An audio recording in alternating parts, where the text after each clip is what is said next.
আজকে অন্নপূর্ণা সহ ৮ দফার দাবিতে কুশমুন্ডি বিডিও অফিসে মহিলা সমিতি ডেপুটেশন ঘিরে এবং বিজেপি কর্মীদের মধ্যে ধস্তাধস্তি শুরু হয় বিডিও অফিস গেটে। তো আপনারা দেখছেন এনি টাইম সিটি নিউজ।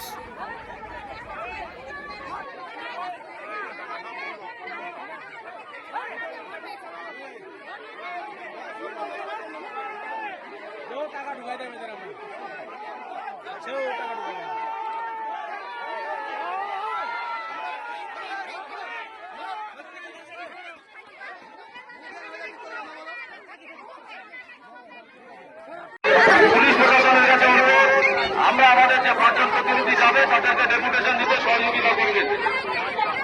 শান্তিপূর্ণ গণতান্ত্রিক আন্দোলনের উপর আমরা প্রতিবাদে আমাদের যারা মহিলারা তারা সবাই ডেলিকে ঢুকে আছে।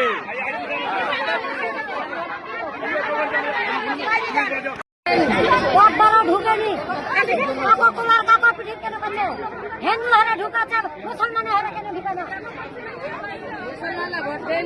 মুসলমানরা ভোট দিচ্ছে না দেয়নি, এরা কয়েকটা দিন মুসলমানরা ভোট দেয়নি দেয়নি, মুসলমানের হারে ভোট চুরি করে দাও, মমতা মারি দাও, চুরি করে দাও। আজ আপনাদের কি নিয়ে ডেপুটেশন ছিল?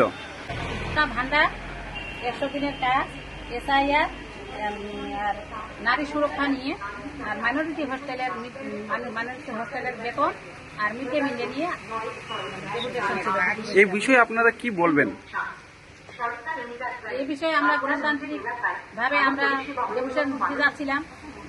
রাস্তায় গিয়ে দেখি, রাস্তায় যে সামনে গেলাম আমরা, তখন আমাদেরকে মানে বিজেপির গুন্ডা বাহিনী মানে আমাদেরকে মানে ঢুকতে দেয় না, আমাদের সঙ্গে মারামারি আমাদেরকে ধাক্কা দিয়ে।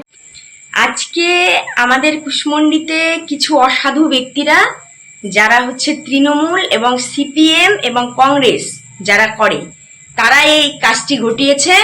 তারা কিছু যুক্তি করে আমাদের সরকারের বিরুদ্ধে কথা বলছেন যে আমাদের সরকার নাকি অন্নপূর্ণা ভান্ডার মানে অন্নপূর্ণা যোজনা আমাদের মা বোনেদের অ্যাকাউন্টে মানে প্রদান করেনি, কিন্তু এটা সম্পূর্ণই ভুয়ো খবর।